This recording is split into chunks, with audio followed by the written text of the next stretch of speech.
Okay? I'll work for these many hours. I'm a subject matter expert. This is my niche area. And 9 months, 10 months, I'll work. 2 months, I'll go on the Europe tour, world tour, anything, right? This is the mindset we are seeing. So the future, the gig is going to be very, very big. That's at least how I look at it. And you know the good news? The good news is India already features amongst world's top 5 nations who are extensively using this gig economy, gig workers. And mind you, when we are talking about gig workers, it's not confined to blue collars alone. Yeah? It's not the Amazon delivery guy, it's not the Uber driver. You talk about fractional CHROs, you talk about digital marketing experts, we talk about data mining experts, so on and so forth. Now, for you to join that workforce, don't expect that every time you would get full-time job. I hope and pray that you should get. But if not, what's your plan B? Try and identify the niche. Okay? And then should be open to start your career, join gig economy. Okay, these are the trends we are seeing. After US and China, India is anyhow third nation. Then comes your Mexico and Japan, so on and so forth. So gig is going to be very, very big. Okay, that's something that we are seeing right now.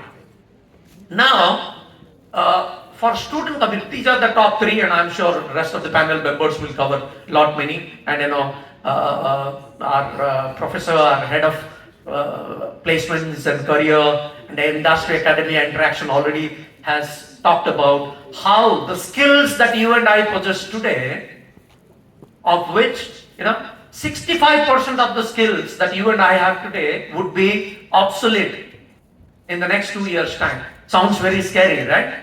If that is going to be the reality, what is going to replace? This is what we call future skills.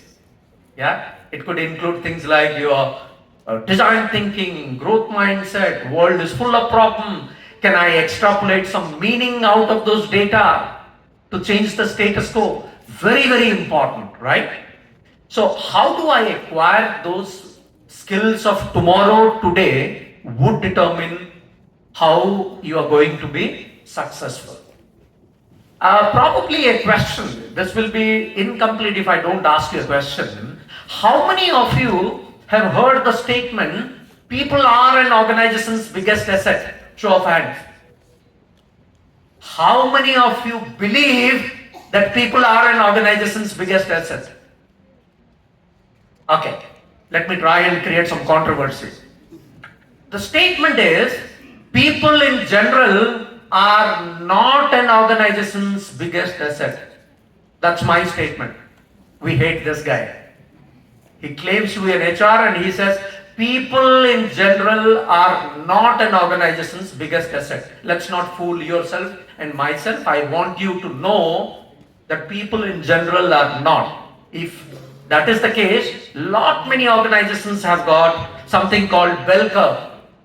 And you try and find out who are my top performer, who are my bottom performer. For bottom performer, go for PIP. Would you allow your assets to move out? Answer is no, right? When you go through a difficult time, one way of managing your cost is to ask certain category of people to move out. Yes or no? That's what we are seeing everywhere right now, including the Silicon Valley. Yes or no?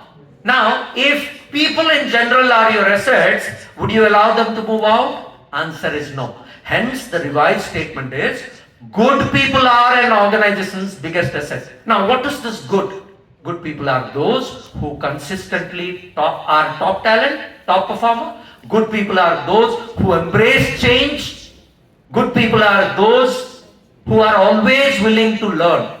If you do that, then you ring fence yourself against any kind of odds. Okay? So this is the time. And as I said, my last question before I go to the panel member is, you need to ask today, you are in first year, but think of visualize a situation, this is your D-Day. After 2 days, you are getting ready and you are actually facing the interview, and here is the panel for your final placements. 2 questions you need to ask. Number 1, who is your competition? Who are you competing against? It's not confined to 300 students here. How many such B schools are there in Visakhapatnam alone? You have to compete with everybody. How many are there in a specific state and India? And today when we talk about how globally we all are connected, mind you, everyone is your competition. Follow-up question to this is, why should anybody hire you? Ask this question to yourself. Okay? Why should anybody hire me? When the talent pool is huge and the demand is very few relatively, why should anybody hire me? What are my uniqueness? Right? So you have to compete with everybody. In the process, you need to identify your niche. Along with that, one of the future skill is also personal branding and networking. And it's nothing to do with sending LinkedIn invite. It's about finding your niche. Let people notice you, then you kind of enlarge, enhance your potential to get picked up. Does that make sense? So let me take a pause here. My job as a moderator is relatively easier. I will come and give gyan, but the difficult questions are reserved for all of them. So I'm very, very happy we have beautiful diversity. You have a large conglomerate like Reliance, and we have Kaushik there. He would throw some light around, the practices. We would try and make it very simple so that the student community can understand what are the changes happening around us and how should we prepare for tomorrow today. We will try and focus around that. And we have representation. We have captain there. We have representations from Force Motors, and so on and so forth. So we would go there and try and understand how those people nuances, the future, the digital skills, they vary, if at all they vary, when they move from sector to sector. With that, I thank you for your patience, and we will again have a Q&A round. So please hold on to your thoughts. Let me start with the panel discussion. Is that fine? Lovely. So my first question would be, I prepared, by the way, some questions. Let me read that out.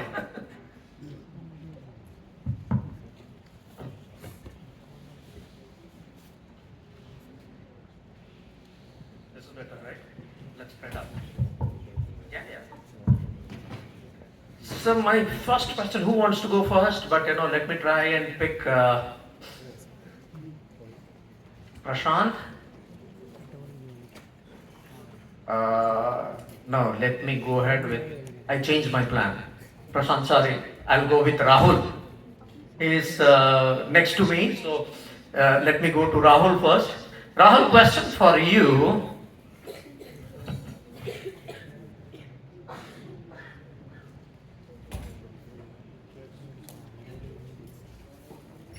Okay. In the age of rapid technological advancements, how do organizations, more specifically Force One, is upskilling, reskilling to keep pace with the digital transformation? So 3 keywords here: upskilling, reskilling in a rapidly changing digitized environment. What is that you are doing? What kind of challenges you are facing? And how are you ensuring that your workforce has all the necessary skills required to succeed for future? Wonderful. Good morning, all. Before I comment, I wanted to set some kind of thoughts which are in my mind, and there are 3 thoughts which are coming very quickly. First is technology, okay. Second is market, and third is people.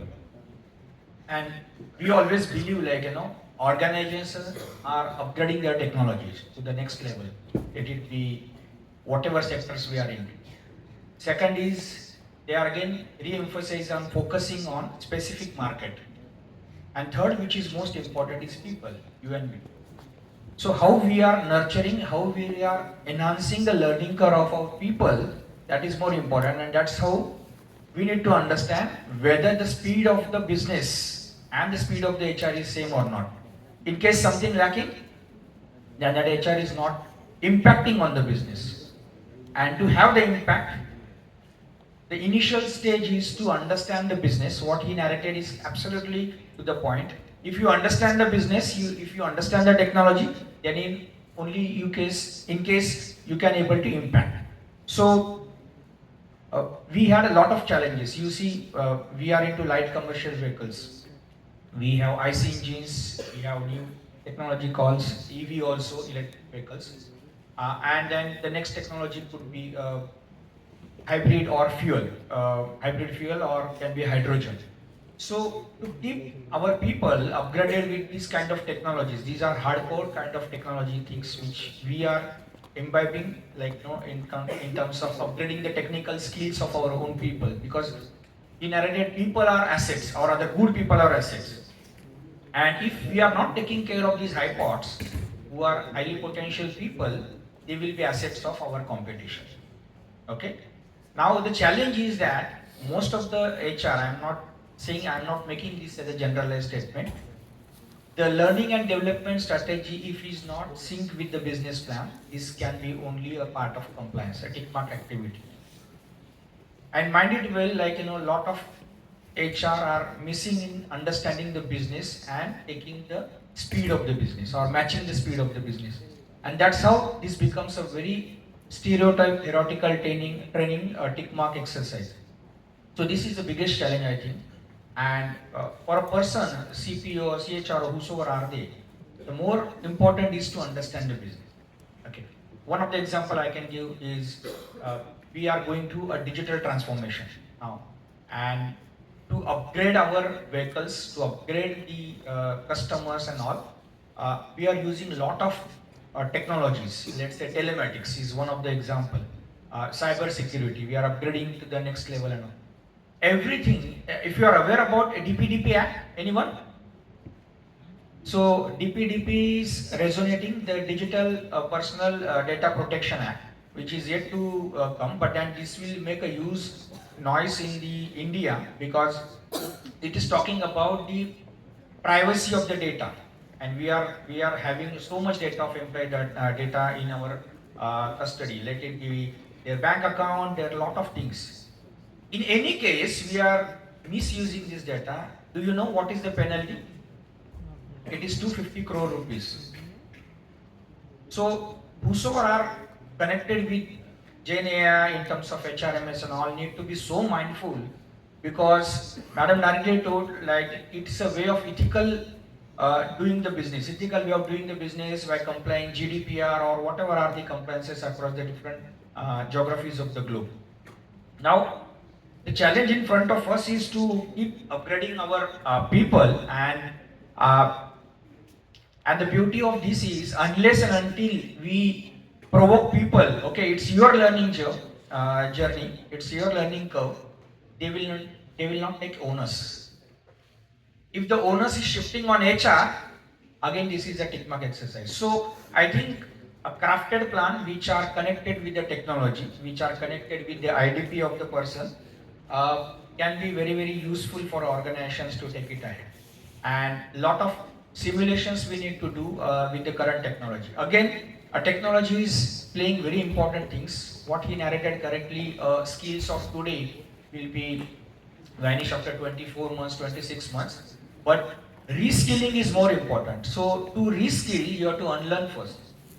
Let it be cyber security, let it be digital kind of things. But then what is important is adoption for you all guys to have in yourself, and be resilient in terms of, like, uh, at par with the market whenever there are skills. And most important thing is that understand the business. Unless and until you understand the business, you cannot make the impact. Thank you. I think brilliant. So how do we follow up question? You are not done, sorry. Rahul, how do you establish, how do you calculate in the current scheme of thing, what is your mantra for students with regard to calculating ROI?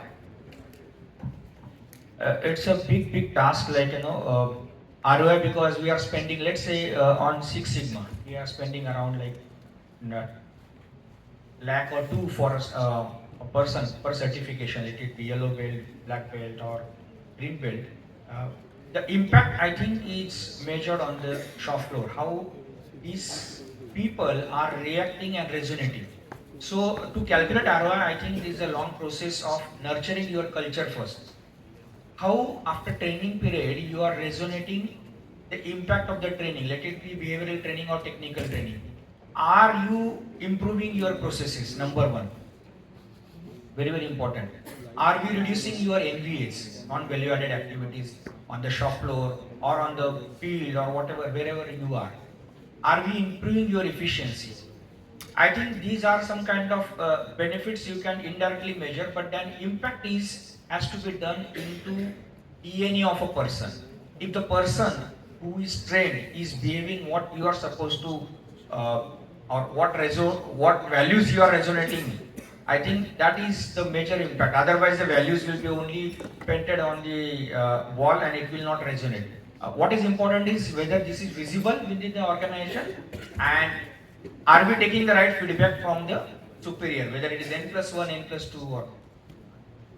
Excellent, excellent. But quick, for could not agree more that your culture is very, very important. But for your easy understanding, because we are talking about your efficacy end of the day, ROI to me is a combination of AI plus BI. AI stands for the tech. Don't take it as a artificial intelligence. That signifies tech. Then second one, BI is your understanding of the entire business process. How do you earn your revenue? Who is your competition, right? And lastly, EI, your emotional, not necessarily emotional intelligence, but your orientation towards the touch that we spoke about. So AI plus BI plus HI or EI, whatever you call it, is equal to ROI. Simple formula. Okay? Brilliant. Now, point number 2, and this time, Ganapati, we will go for your point of view. The question is, we talk about two kind of training method. One is a very traditional one, classroom driven. Second one in a digital era is more around how can we really use tech and impart skill. Okay? In that scheme of thing, how are organizations transforming their L&D strategies, especially to ensure agility in skill building? If there are any best studies, case studies, or examples, feel free to share with student community. Sure. It, Thanks a lot for inviting me, and good morning all. I'm not going to no, talk about in general, but no, very specific to my organization. But before getting into the question, I want to take two of those things which you uttered. People are asset. I come from Britannia and Pepsi. We always call shelf life. Have you ever heard about shelf life? So if you are not upgrading yourself, your shelf life will be over. So that's all about skill building, right? So the second thing you talked about again, my PepsiCo mantra of tomorrow better than today. So that was the anecdote we started talking about, when we were all struggling to replenish water. So if you really want tomorrow better than today, I think we need to envisage, dream a very different thing. So yeah, digital is certainly helping. But again, before going into the question, how many of you know about Sundaram Home Finance? Of course, by the name of Home Finance, you can understand it's a housing finance company. And who are all the best competitor for Sundaram Home Finance?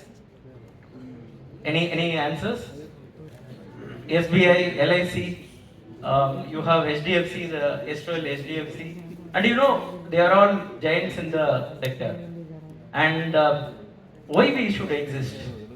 We actually borrow money from RBI, we borrow money from HDFC, and we fight in the market. So if Anil is building his home, Anil would be looking for a better ROI. We also call ROI, the best percentage of interest. We can't give the best percentage of interest. Then what for we are in the business? Is it exciting? No. You are collecting money from the same HDFC and then fighting on the ground with the HDFC fellow. So So that means, you need to have some USP, right? So that USP is the way we deal people. In fact, we have a mantra called GQP, quadrant called growth, quality, and profitability.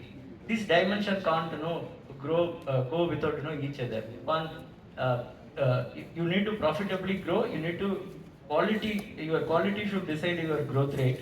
And we have something called PPT. So from morning we are again getting into the PPT.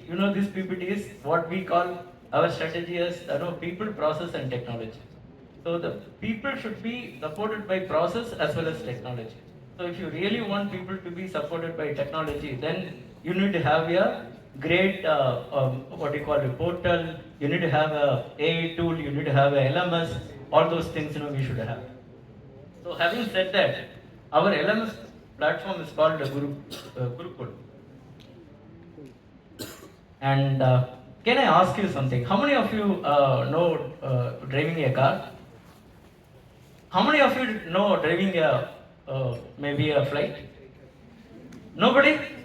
So I'll give a excellent platform for you in terms of how to drive a flight, and I'll give you few days, maybe 3 days. You guys are intelligent enough to learn the art of driving a flight. It's into the LMS platform. You got simulation. You cleared all those things. You got batches. You did everything, and I asked you to get into the flight. Would you be taking off the flight? No? So we always feel digital is important. Digital will help you to help you with the theories. Maybe for your car driving, it is ABC, accelerator, brakes, and clutch, how to steer the vehicle. But we always believe that gurus are important. We always believe our managers are coaches for the new joinees. In fact, we allow people to join the company, understand the PPT, people process technology, for 3 months. We coach them. The first 3 months, there is no targets for them to deliver. We actually allow them to experience the organization and allow them to fix their own target in the next 3 months. So no company in the universe actually allows employee to fix their target. We allow them for the next 3 months. And in the first year, when they complete, they get into the real target for their own self. So what we do in the Gurukul model, we ensure that the managers are hand-holding them. While we use the technology to balance in terms of talking about our company, our culture, our value, we also help our managers to instill those behavior in their mindset. So that's what we are doing. And the result of that, I should say that we are very simple. While coming in the car, one of our classmates was with me, and I was telling, see, lot of things, you want to leave it to an AI or a digital tool. You need to actually, make relationships. I think all the panel members would have invested heavily in mutual funds and then wealth creation. So if I were to ask you the same question, if I give you a great AI tool for you in terms of investing on your shares or into your mutual fund, will you believe, or if a Ganapati comes and then talk to you, would you invest onto that particular fund? The answer lies in that. Thank you. Brilliant. Thank you so much, Ganapati. Very well articulated. Now, a quick question, clarification. When you have the PPT model, I'm sure that, okay, you allow people to set their own target, learning goals, so on and so forth. But how do you make sure that, the linkage, the alignment with the big picture is also established? Do they also need to go through some sort of a training, Ganapati? Yeah. So what we do is we actually talk about Sundaram way to those people. See, while you need to achieve the growth, we always figure out the number of people joining today is for tomorrow's delivery. So we don't pick them. We don't create a bench. In fact, we don't. In fact, if I were to talk about our retention rate, it's one of the finest in the industry, close to 86-87%. If you really look into some of the high-paying banking companies, my closest competitor, they all suffer about 40 and upward attrition percentage. So what we do very uniquely is we all each zone, we allow them to do something like a bottom-up approach, and we tell them that you need to dream your own goal. So when you put those kind of dreams, see those dreams in their mind, normally people will outperform. So when I force you, again, this one anecdotal example, I share it, wherever I go. You all seen the egg, right? Egg, if you break from outside in, the goal what you push it into the, what you will get, end of the day, maybe a omelette for the day, you will eat it. But when the goals are coming from inside out, if the egg opens from inside out, you get the life. So we always tell, no, you come up with your own goals, your own practical things. But no, it doesn't mean that I hire Anil and then Anil says no, my target would be, all others are doing, my target would be about 50 lakhs. We don't go with that. We have some workshops and then tell why we should put a higher target. But we do those exercises. Thank you, Ganpati. You answered my question. Now, moving on to our interesting question, and I'm sure students would be loving this question. So typically, and this question is for Kaushik, and I'm making it very, very generalized, Kaushik. I don't really feel good, and none of us are. In fact, when we come across news in the media saying premium institutes like, let's say, if I can name IIT Bombay, the graduates, when they pass out, still 36% of the people, they struggle to get placed. Now, the larger question is, why is that happening? Is that a skill mismatch? What industry expects versus what I had to offer? There is a mismatch. Is it payroll pressures for the hiring managers, or is it something else? That's first part of my question. A follow-up question to that is, Kaushik, in your organization also, we are very uncertain right now, right? A lot of changes happening all around us. How do you ensure that your team, your colleagues, are in an ongoing basis, are imparted the future skills so that there is a ready-to-move talent pipeline established? Your thoughts on this?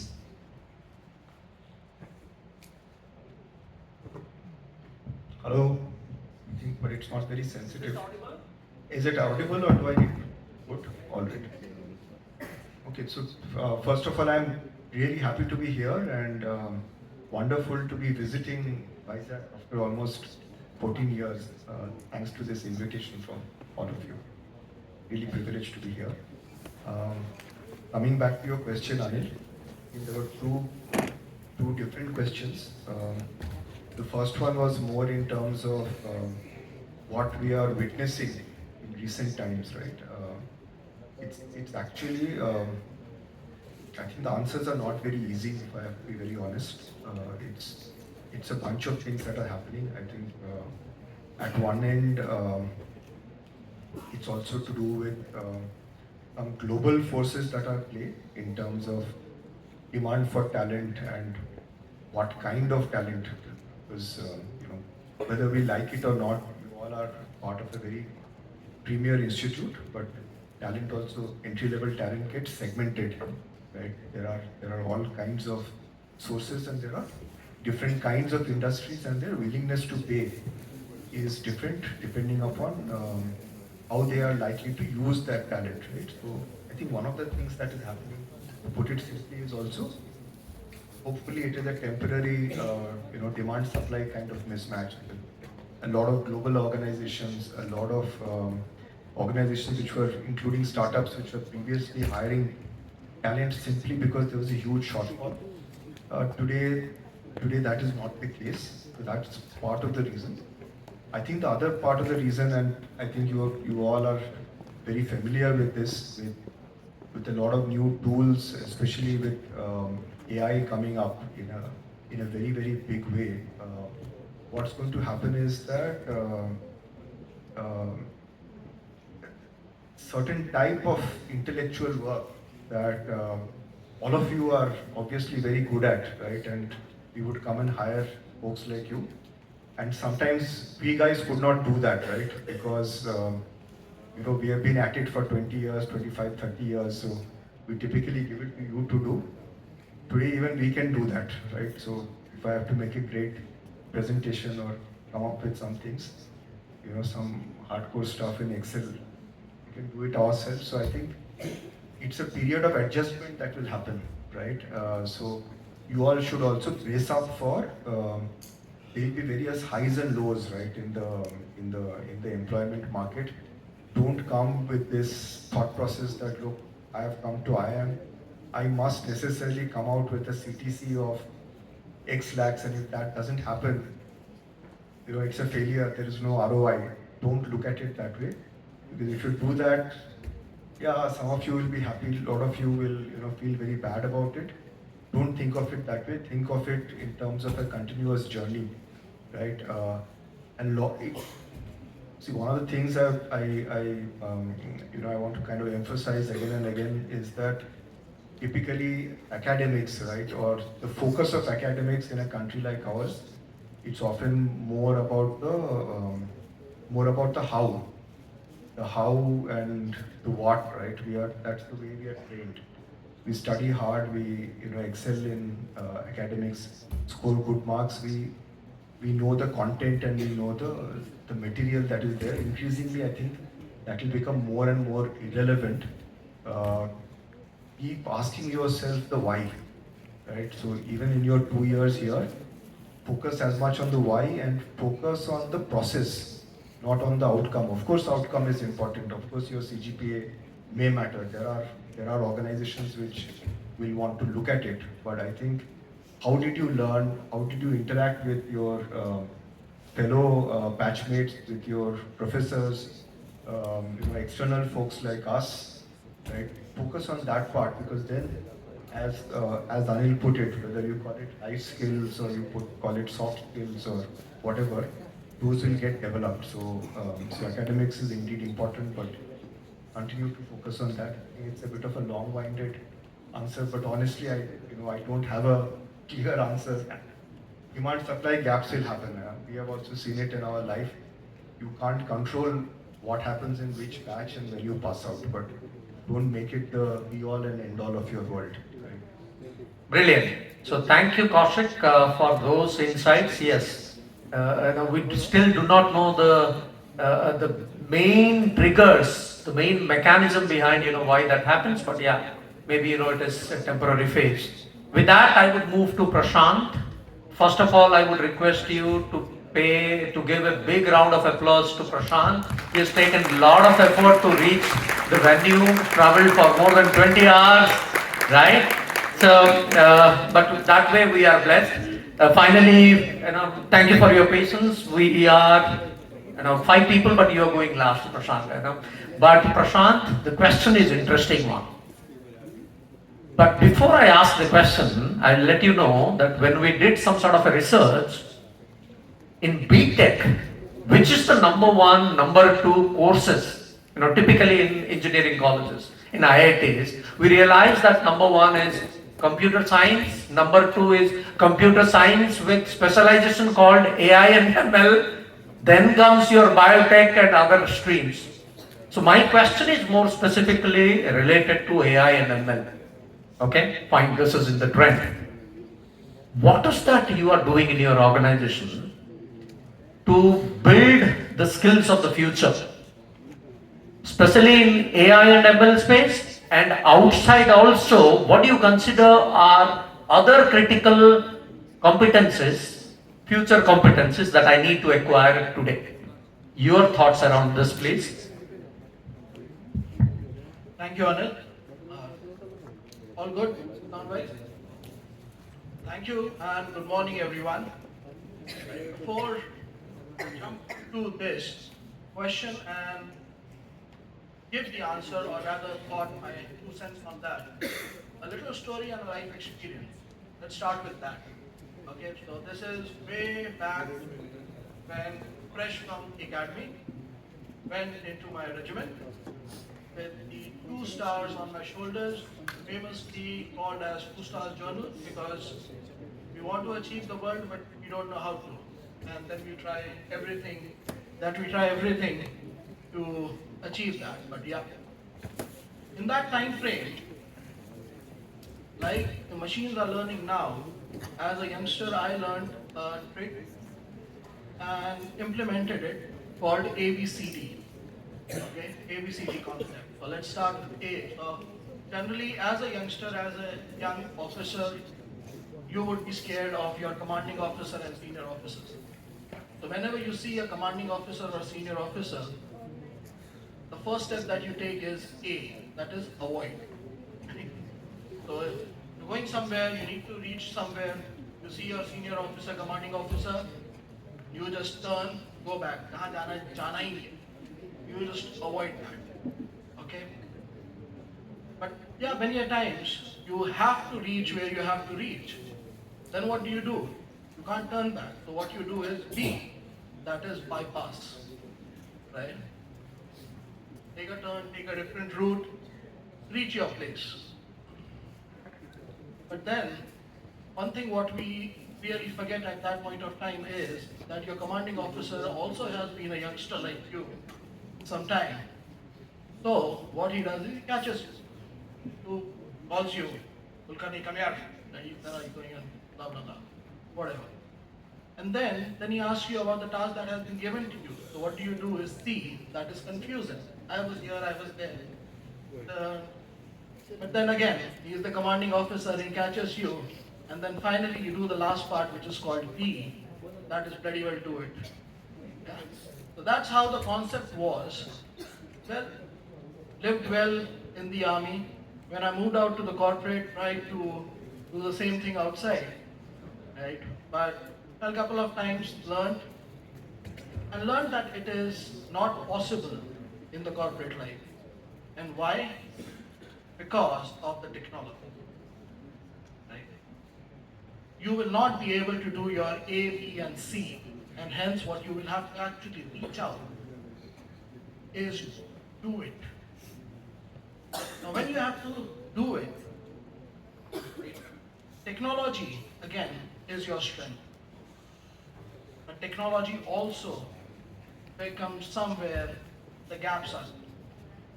Right? And now, taking this route, coming to the point that Anil actually mentioned as to what needs to be done. So first of all, what we'll have to understand is that technology is something that is there with us. In my life and experience rather, my colleagues, seniors, and many a times, few less experienced are also feeling that technology is something that we can avoid and we cannot. And that is where AI ML aspect comes. We will have to accept it. We will have to accept it that it is part of our life, whether we like it or we don't like it. Now, what does AI or ML would be doing? To understand that, let's keep it very simple. One is, it works on the data that has already happened. That is where it is learning. You will ask something, you will correct it, it will learn. It will get the information from different sources, it will learn. And then try to give you what is happening right now or may happen in future. But what it cannot do is the human touch, and that is where a couple of our panel members did mention that human touch, anything that relates to that human aspect. I missed this formula. I think HI is equal to ROI. HI is something we will have to take care.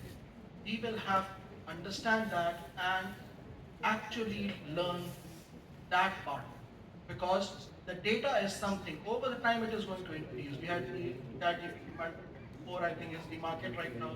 It is supposed to be much more advanced, right? And it is so advanced that, and I read it somewhere, and I quoted the viral video of Barack Obama actually warning people about the deepfake, which itself was fake. So it has gone to that, right?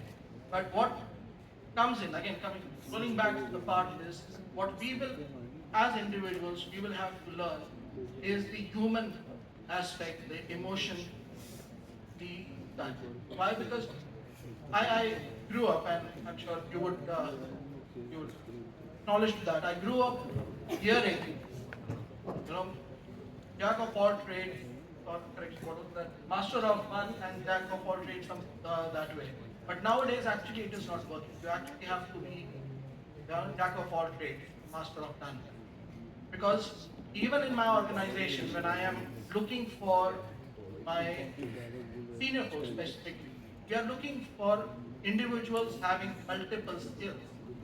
And that is exactly where we are facing difficulty to get. That's exactly what is happening. And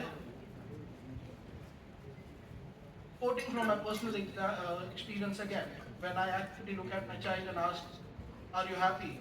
And if it is a fake smile, you come to know about it. So that is something that the technology cannot give you.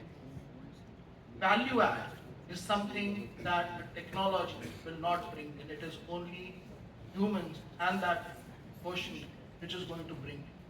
And this is exactly as a very, an organization which is building and on the path of growth. Right? This is exactly where we are focusing. We are trying to bring in, though we all are, and I, nothing back. We are using all categories. We are using all other smaller tools also on our day-to-day life. And not we. Youngsters are, because we are almost 70%. I can say that we are Gen Z as of. But my CEO is also using. We are using that. But what actually brings and give that delta is the human intervention, the human value add that brings. So what we can do, and a couple of points that I actually jotted down, share with you very specifically. How we can learn, what we can learn is avoid predictability. You need to avoid predictability to actually get in that value add and to give what exactly the technology will not be able to.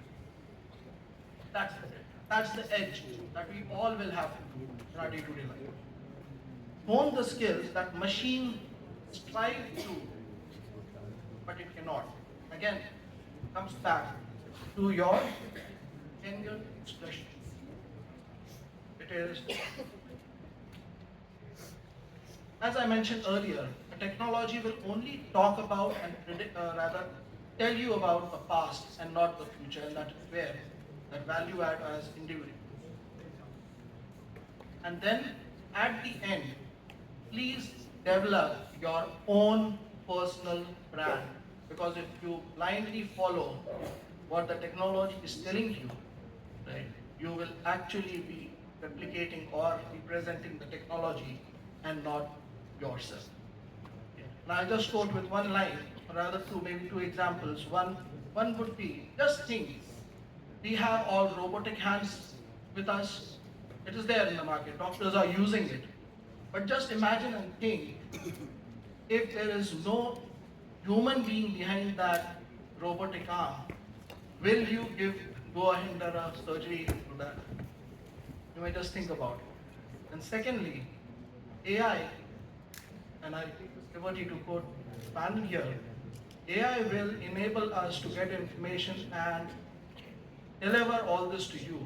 But can AI actually make you listen to it? Right, with that, back to you, Anil. Anil, can I briefly, I think I remembered the second part of the question, and this time I'll try to be a little shorter, but it's a segue to what Prashant was saying, that on the topic of AI, right? Unfortunately, none of us know which way it's evolving. There are probably algorithms which can also see the facial expression and tell you how you're feeling. So the real truth is that we don't know. So what is the lesson in it for us is that I think we need to be very curious. The curiosity of a child must never go away, because with every passing day, things are evolving so fast that you should improve your power of observation, improve your curiosity. And I'll take just one small example from my work-life scenario, right? We have this concept called assessment center, where essentially people who are moving from one level of leadership to another, they go through a bunch of exercises.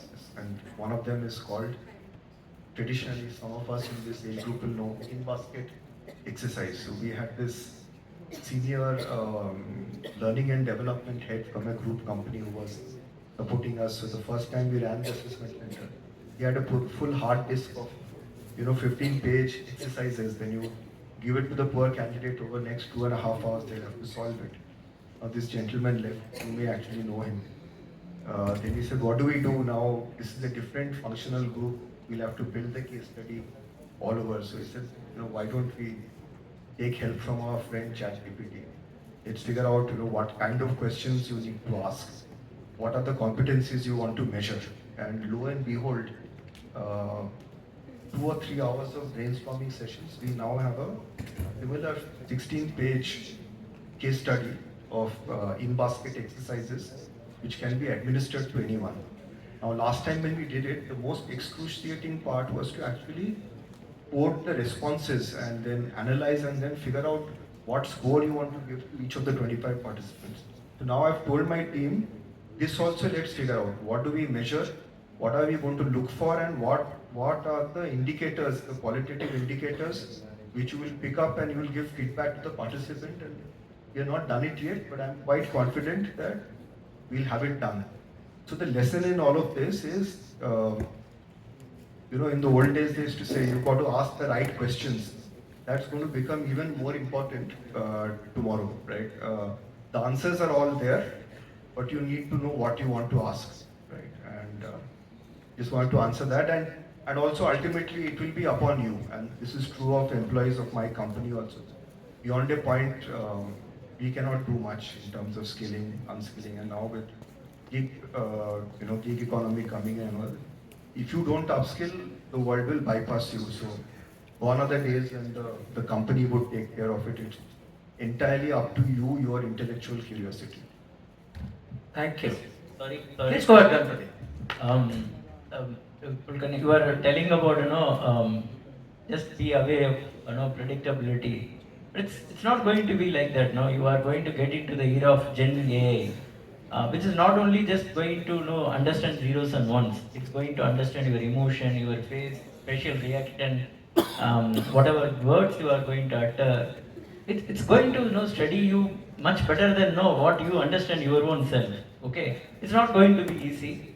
The only thing what we can do, we should master that and then ensure that works for us. Okay, that's the only way out.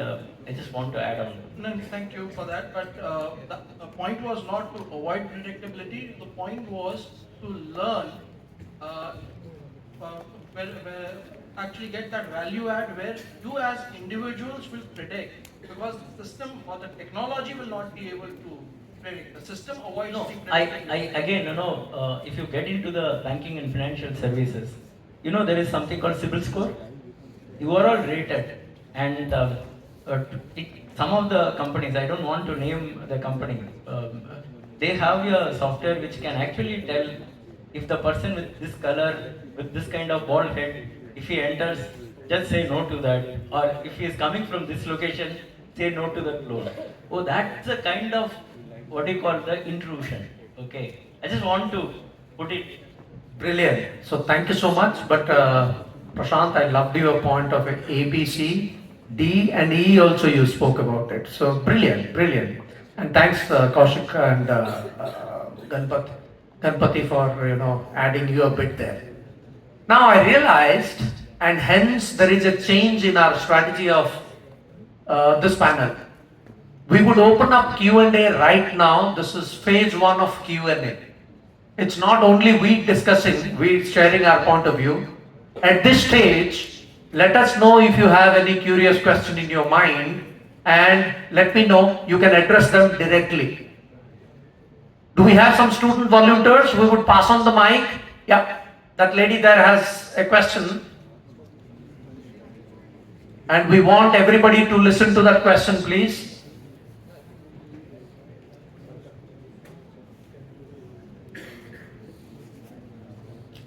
Row 3 from bottom.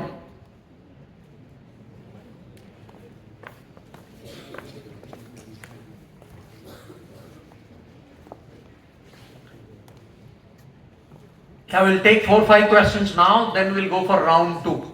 Otherwise, it's only a monologue. We only discussing. Okay? Yeah.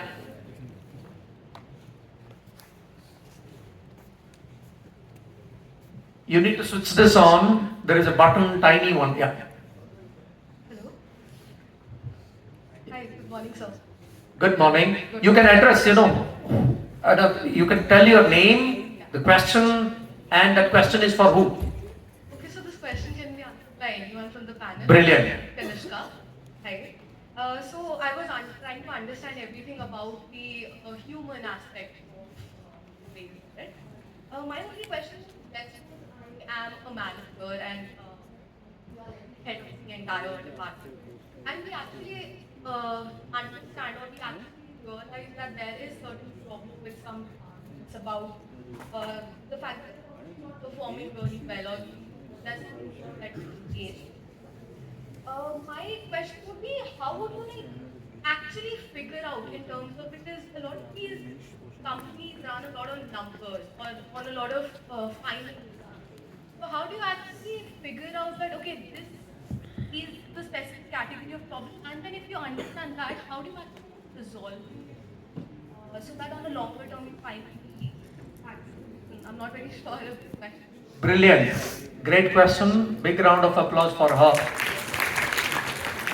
So the question has got 2 parts to it. Number 1, in a business organization, should we reward the outcome or effort is also important? Is part 1.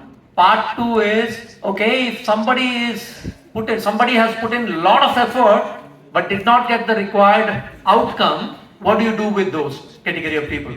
Is that what the question is? Approximately, okay, fine. So anybody who would, go ahead. In fact, we are one company where we don't have outcome-based appraisal. We always put, the effort-based appraisal, where we look at what kind of work you are doing on a day in, day out, and results are sometimes market-driven, results are sometimes economic-driven. Suddenly there is a boom in real estate market, and we will be doing so well. That's not the contribution of individuals. So we understood that, and in fact I was telling the individual employee will be fixing his own goals for the year. That shows what kind of effort I will be putting. In fact, we did a small study of people who are outperform some of their own colleagues. There are people who, whatever goal you fix it, they will outperform, and there are few they will go very close to 80, 85%, 90% of delivery. So whom you will reward? So we did a bit of understanding of these things, and we found the people who outperform are very disciplined. They have certain habits. They really start the day in a way that actually creates the results. So we create the habit formation through our LMS platform. So we used our generic AI for habit formation, and we call that as Gear Up. And the software is called Aspire. So if you really want to grow, you register yourself and you perform well. And people were very open, and people who were with 85-90%, the people who are actually achieving 100%, they also registered. And why you should register? The moment you register and you achieve target, you will be getting more incentive. Okay, the company will perform well. We have a bonus called a GQP bonus. That is, when we outperform the year budget, we share the profit with the employees. So people wholeheartedly register themselves, and we are tracking that. I think that to a larger extent will answer your point. I completely echo what Ganpati is saying, and though my answer would be both. It depends on the context as well as the kind of work that is getting done. So typically, if you're feet on street, if your life is very predictable and the kind of impact you can make is less, then it tends to be more outcome based, for the simple reason that there is absolute clarity on what needs to be done. But as you go higher up, and especially in case of roles where there are multiple variables that come into play, it's important for organizations to also set a culture where you have clarity in terms of what led to what. So many a times the outcome does not happen because of standard predictable metrics. The other thing is, let's say the organization where I come from, where our chairman gives a goal which is absolutely unachievable, right? 3 times more or 100 times more. You know that even if you failed miserably and you came to achieving 25%, it will be better than anybody else in the world what they've done. So therefore, it's also important to be able to measure process metrics. So if you are aligned and you're trying to do the right thing, then you reward the effort, which can create many more outcomes rather than take a short-term approach of rewarding the outcome alone. So just to add, totally agree with panel members stating that it totally depends on the business. So for like, I'll just take my organization. My organization, major part of it purely runs on the numbers, as you rightly said, right? So whether we like it, whether we don't like it, we will have to have that numbers in place because that's how the business is, finally. But what is important beyond that is, just in case if somebody is not reaching there, what are we as an organization doing and helping the individual or individuals to further achieve the targets that is there.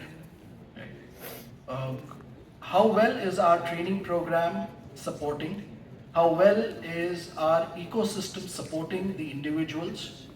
How much are we giving them enough chance? Are we giving them chance and then enough chance for them and helping them, hand-holding them to achieve the targets that has been kept by the organization? So that's how I think it will go. It will depend on organization to organization, business to business. So putting it into one bucket, I think would not be the right way to look at it. Thank you. So, any other questions before we move to the next round? Yeah, the lady there. This one. Here, Father. the same row. Yeah, pass it on. Thank you.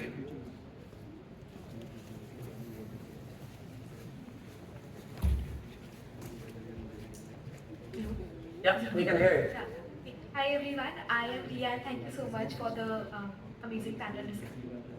So as Anil sir mentioned that it's more of a gig economy, and as Ganpat sir mentioned that their industry especially sees like a 40% attrition rate. So I just wanted to understand, how do you position yourself as an employer that people actually want to join and then want to stay for a longer period of Ganpati, the question is around loyalty.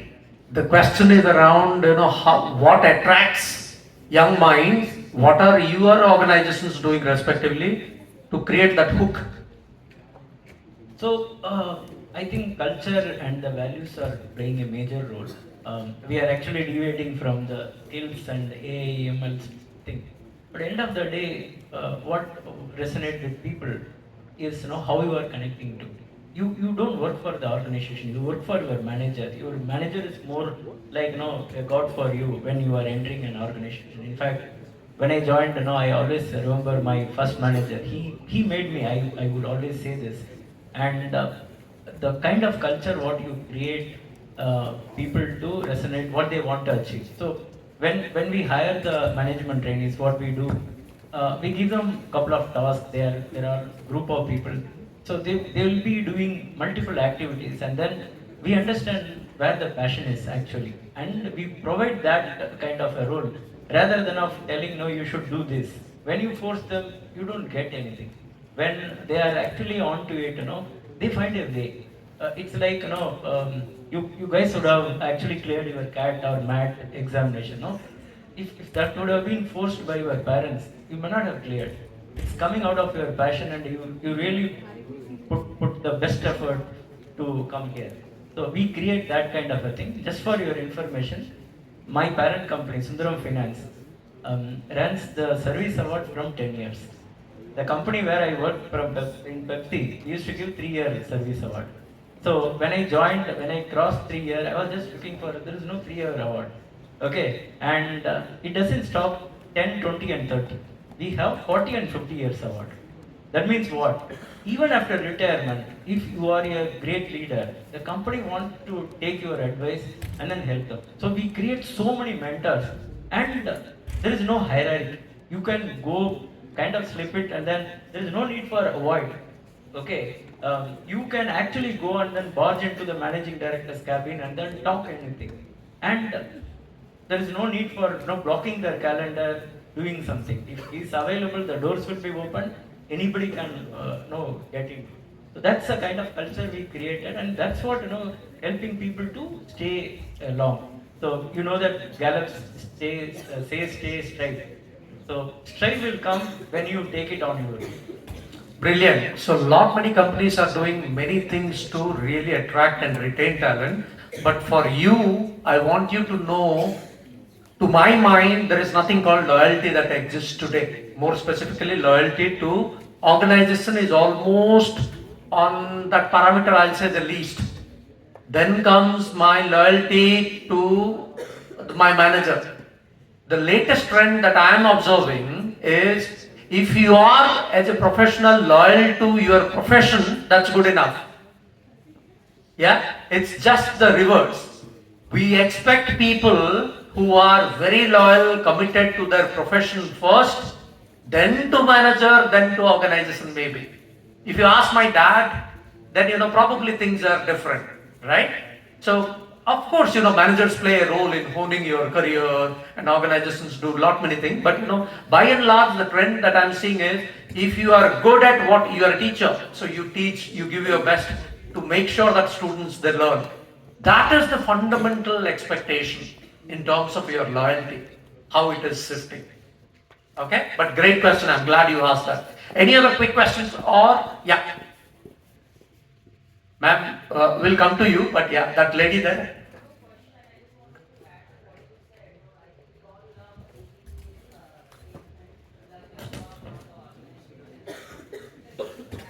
Spot on.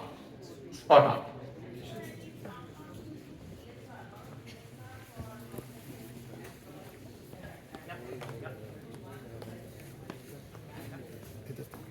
And I think increasingly enlightened organizations are picking that up. They realize that it's no longer about There's all some of this. research done and there was a correlation found between the likelihood of companies doing CSR, which is seen as one of an attraction to some employee, prospective candidate, and that's where many of the organizations are looking into that with great detail.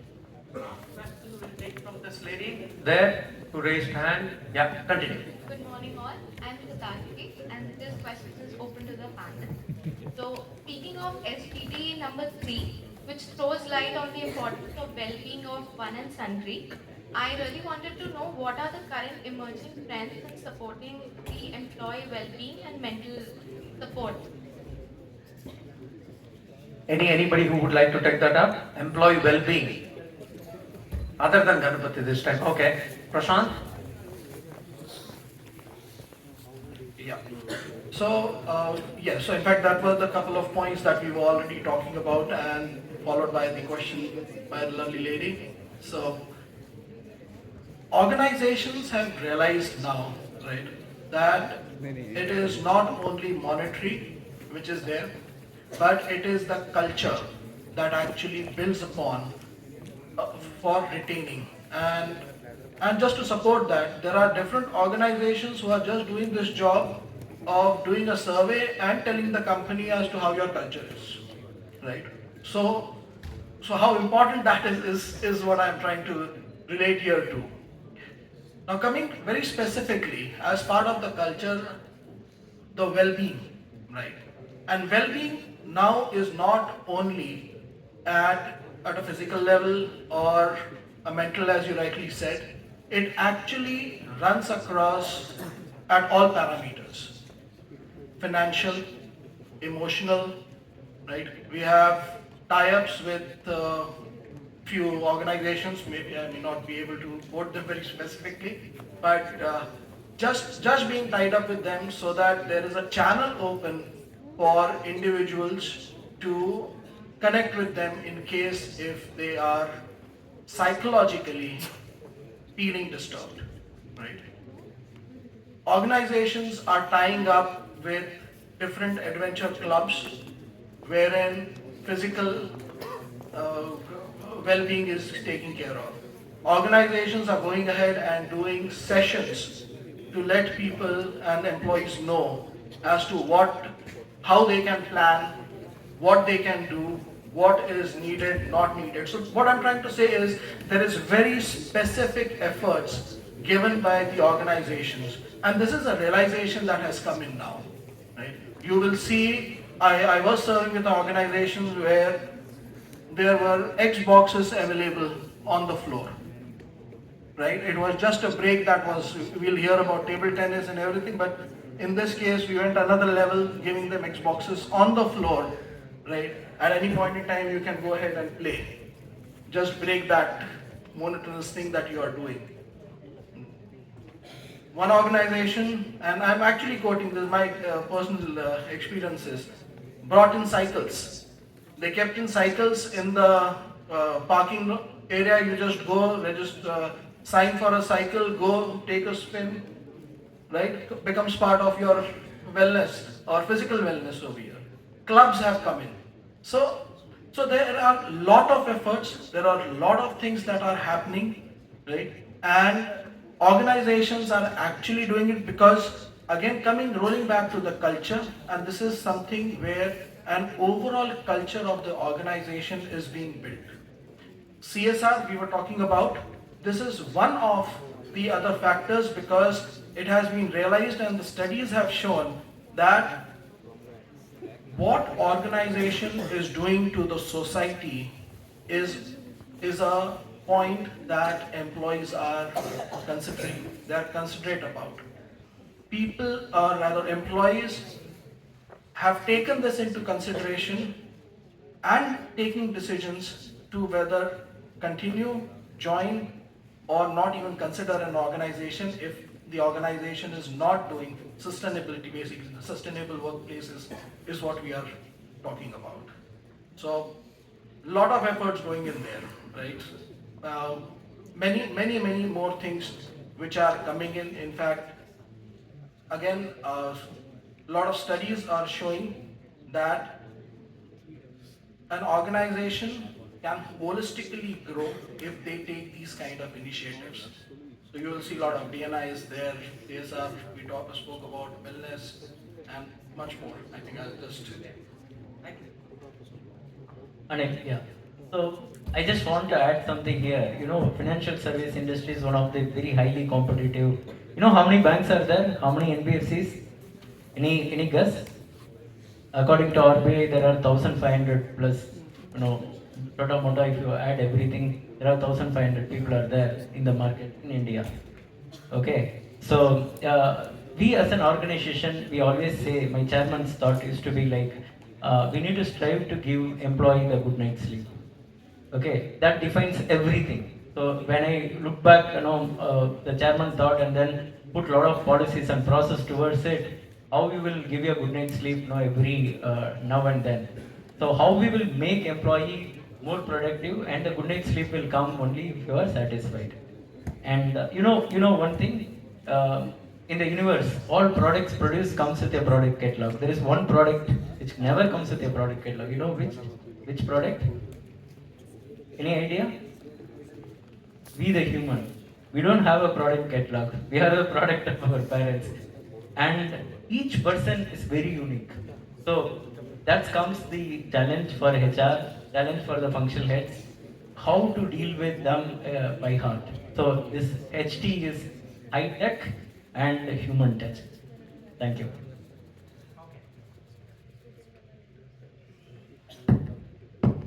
Yeah, thank you. Great question. I hope you got answers. Brilliant. Okay. So DEI, employee wellness, the holistic piece that Prasant spoke about, and happiness, these are also the emerging trends, and these are here to stay. Okay? Now, if you talk to a multi-generational workforce, probably they would have a different point of view. What is happiness? For that, do we need to appoint a chief happiness officer? Happiness is not extrinsic, right? It is into different schools of thought. But yes, from trend standpoint, these are here to stay. Now, do we have any other questions here? If not, I'll try my best to wind up. And I promise that's the last question. Yes, go ahead. Yeah, that active row. These are the toppers of future, toppers of tomorrow, huh? Hello, good morning, sir. Ayushi this side. And question to the panel. Actually, there is a lot of discussion going around IT and digitalization. And as Prashant sir already mentioned, that we are expected to be jack of all trades rather than just master of one. So recently, I was also noticed that the companies are more focused on people who are into IT field and are good with the technology. So coming from a commerce background, and many of us are from different streams. So is this a sign that we will lag back in the industry, or what are the things that we are supposed to do to come in pace with the people who are good with IT or? Rahul, please take this up. Very simple Great answer. question. Please be seated. I will try to give the answer. I say, like, people who are moving from a commerce graduation to technical background, technical ability in terms of enhancing the knowledge. Let's say system administrator is one of the skill set. Okay? Networking in terms of IT, then telematics, cyber security. You can enhance the code. Doesn't require kind of technical knowledge for you all guys. Okay, example. Now, since we are moving from a digital transformation in my current organization, we cascaded our training calendar in such a way that we are measuring what is happening with the vehicles. Example, I will give. If you understand telematics, okay, or forget about telematics, if you understand the dashboard of any car, there are so many lights and so many signals you are getting, isn't it? And these signals are giving some kind of insights to a driving person, like fuel efficient, whatnot. But now we are going to the advanced stage, and what we are doing is for a non-technical people, we are also able to nurture in our IT and non-IT department. Even what is important is what is happening with the vehicle. First, quality of radiator, AC, whether aging is happening or not. So we within the we in the company who is sitting in the company is able to understand what is happening with our 1 lakh vehicle within the market, what is going wrong. So these kind of analytics which are coming and which are coming through telematics. This is the way like we capture the information. So partially it is visible to customer, partially it is known to us, and then we are improvising ourselves. So my point to you is that there is nothing stopping non-technical person to learn technical. It's simply required logical kind of like understanding of the product.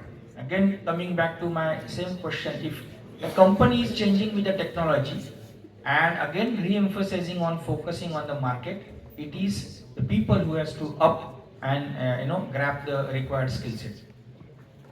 Basically, your orientation towards technology got to be there, the basic fundamental orientation. Not necessarily you need to acquire Java or Hadoop skill just to be competitive. No, you will still find your niche in other streams of management and make that happen. Okay? I'd like to add a few more points. Actually, with whatever is happening all around us, right, since the last couple of years, it's become more palpable. It will become much easier for a non-technical person to absorb and actually manage without some of that. In fact, I would say that a poor engineer or a poorly trained technical person will have a much bigger disadvantage in life than a good person who's done liberal arts or whatever, or has the ability to think. You can check it up. There's enough and more research. Some of the top traders in Wall Street are philosophy majors, right? So actually, with so much happening, it will democratize deep understanding of the mechanics of technology. But what you will need to do is to be able to figure out what makes what happen. That is important. I just wanted to add one more example, classical example of Bridgestone tire, if you are aware about. they have introduced a system called tire as a service for off-roading vehicles. Okay, and what they did is, based on the condition of the tire, they can, based on the driving skill of the person within certain vicinity, based on the road condition, they can able to understand with the AI technology. They can able to understand the age of that tire and how soon like it will last. Okay. Now this information, these marketing people, these are not technical people, but see, like they have synchronized this in a very beautiful way. And Bridgestone, if I'm not wrong, they are wonderfully doing these kind of things. Tire as a service. Brilliant. In the paucity of time, now we would try and wind this up. Thank you so much for asking those questions, but we are not done as yet, so no claps now. Okay, so I'll go to Prashant, and since we are dealing with student community, any specific themes that is very close to your heart, Prashant, which you would like the student community to know? Okay, we talk about technology, we talk about future skills, all of that is important, but maybe something around ethics, or maybe something around compliance, or any other thing which we have not touched, and that would be your parting comments for students. Please go ahead. Thank you. So, well, one point that I would like to bring out, we have spoken about technology, we have spoken about all the related aspects around it, whether it is artificial intelligence, the tools, the different kind of tools. In fact, if you actually look, other day I was going through and I actually got it over the WhatsApp also, that there were tools which were graded from A to Z, and you can actually, if you want to make your resume, this is the AI tool that can be used. If you want to do this, this is the AI tool that can be used. So there are so many tools which are coming in. But one thing that we also, and holistically, the Gen Z, the us as right now in the corporate world, has to understand, take care of, is that it also brings in a lot of frauds, right? So many people are using it, and we are, and when I say we, as in the stalwarts who are here, who are in the corporate world, are implementing a lot of tools from our side also to actually identify those frauds. So earlier, the frauds that we had seen was with respect to the documents. We had forged documents, we had forged relieving letter, experience letters, certification 10, 12. Those were the frauds that we were actually looking at. But now we see that the person is not actually answering. It is a tool that is answering when we are taking an online interviews, right? The resumes, the emails itself are being made by somebody else and are being sent. The digital signatures, or rather digital signature is actually a tool to rectify that, but the signatures and everything which is there are frauds. Now, one advice on behalf, and I take this liberty, is please don't get into it, because type, we always say if you do it, we come to know you get blacklisted, and that list actually goes everywhere. There are BGV organizations who are doing background checks. If you get blacklisted in their list, it goes to multiple organizations. So good advice is please don't get into that. But this is something which also you can frankly look into, maybe a niche skill as well, I can say, wherein you can learn and find ways to identify these digital frauds which are happening nowadays, whether it is videos, audios, right, all kind of stuff which is there. So fraud is something which is on there today. It is expected to grow. There are a lot of forensics and everything. And with this thought and an additional point with respect to the digital and the AI ML topic which is there, I will hand it back to Anil now. Right, so I'll probably repeat some of the things I've said earlier. I think first and foremost, we all know, learning how to learn and ensuring that continuous learning is an ongoing journey. The one thing I want to emphasize that it's not about knowledge and content, it's about curiosity, right? So be curious about the world at large. Be curious not only about how things work, why people behave the way they do, how different things fit together. And if you're curious, then you'll also know what are the emerging trends that are happening, because as we have all said, the half-life of any skill will today not be more than 2.5 years. It could be even less than that, because it's as good as what ChatGPT, 4.0 or the next version can come out with. So the next day that skill is gone. So curiosity will enable you to preempt that and to figure out what you need to do to be more aware. Um, Beyond that, I think, and again, you can look it up, all those traditional values, right, of adaptability, resilience, right, because we'll have far more ups and downs than in the past. So be resilient. When I interview youngsters or even senior leaders, right, we see there are people who have made more job changes, there are some who have made less. Now, it's not about the right or wrong of how many changes. The question is, when we talked about loyalty to your profession or to your work, sometimes rapid changes, the issue is not about loyalty towards your work, it's about lack of resilience. Now that becomes a red flag. So it's the resilience that is important. It's not whether you gave or contributed to your company. I'm just giving an indication of what we look for when we hire talent, right? So to focus on some of those good old-fashioned values, they'll come in good state, because skills you'll need to keep acquiring, but it'll be much faster. So as I said before, the difference between you and me is actually reducing. Many of the things I could not do, I would depend on you. I can now do it myself without having an army of youngsters. At the same time, a lot of things that I know, you also have access to. So those are things that you need to keep in mind. And then above all, guard your reputation very fiercely. So there's no shortcut to having your being absolutely upright, because it's now all over. One mistake and the whole world will know about it in no time at all.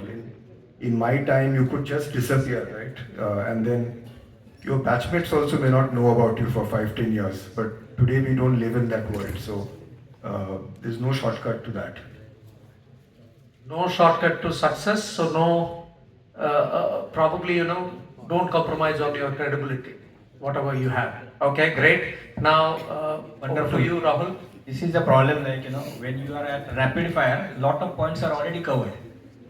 So whatever I jotted down 2 minutes back now are already covered. So my two pointers are purpose and passion.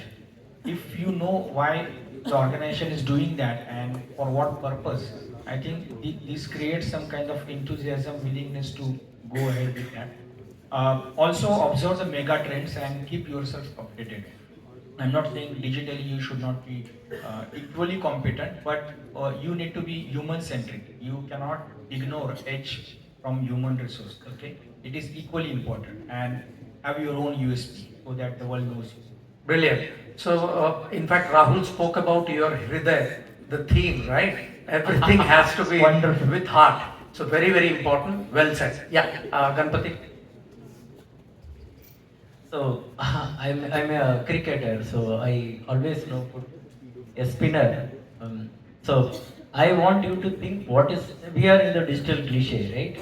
Things are going to change quite rapidly. So you need to understand what is not going to change. What will not change is the empathetical approach towards people. Your decision making can be automated. You can use AI and all the other things, but the empathetical and the personal connect, what you are going to create, is never can be replicated by by anything else. The relationship building, those things are something will not get replaced by anything else. So you need to actually build those skill set, and that will help. Nice. My input, my advice to student is, most of you are first year students. This is your first event. Boring. On a Saturday morning, what is that most of the concepts I do not follow. Might be a case. But do not get fearful. The more you attend such summit, the more you network, the more you ask questions, that would really help you out in understanding the tricks of the trade and understand how management, what is changing, what are the employment trends, so on and so forth. So with an open mind, network, build your credibility. This is your first year, 6 months into the system, not a problem. But the more you participate, the more it is going to help you out. Yeah, that's one observation I thought I should be sharing. And networking is not, again I repeat, is not about sending LinkedIn. Create your visibility. What are you good at? If you are great at writing a white paper, publish it, and I'm sure Kaushik, Ganpat and Rahul and Prashant would make a note of it. Who is this XYZ? And then that's how you build your credibility. For that, okay, jack of all is good, but find out your niche also. Okay, that is very, very important. And lastly, just wanted a piece of advice, an information rather, and I'm not doing any sales pitch. Recently, we published a book called The Future Skills Playbook. Yeah, and some author, a great personality, just kidding. Now, if you want to learn about future skills, this is called Future Skills Playbook. Okay, it has step-by-step method. So if you find it interesting, please go through it, and the downloadable version is also available. So that should really help you out in terms of bringing you up to speed. What is changing around us, and what does those future skills means to me? Okay. With that, I thank you all for your patience, and lovely panel members could not ask for more. And a big round of applause for all the panel members, and thank you, and all the very best for the remaining session of the summit. Thank you so much. Thank you, Anil. Just want to add something. In fact, I never knew Anil has written this book. In fact, I should be the moderator, should have asked so many questions. And the answers are there in the book. In fact, I was just going through page number 11. It talks about, so many things. You should, read the book. I just, glanced it, brilliantly done. I just want to congratulate you. And I would like to get a copy of you signed by you. Thank you. No, I would second that. It's highly readable. I scanned through it while you were waiting. I totally endorse the view. And also thank you, Anil, for moderating it very well. I've been in N number of them, but what happens very often is that we go with our script. You were actually doing all those things in terms of observing and really, maintaining the tempo and balance. So a personal thank you for moderating the session very well.